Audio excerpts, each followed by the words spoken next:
How to download an invoice in Putler. Hey everyone, in this video, I'll show you how to access and download an invoice in Putler. Let's get started. First, log into your Putler account. Next, go to Profile. Then select Settings. Click on Profile. Next, go to the Orders History.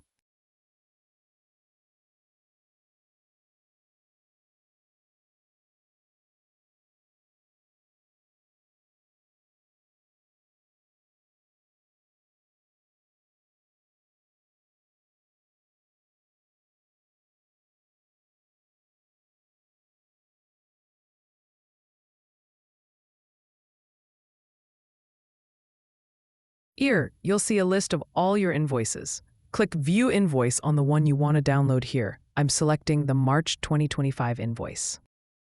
On the top left side, you'll see a print button. Click on it. Finally, click Save to download your invoice as a PDF. And that's it. If you enjoyed this video, don't forget to check out our other helpful tutorials. Thanks for watching.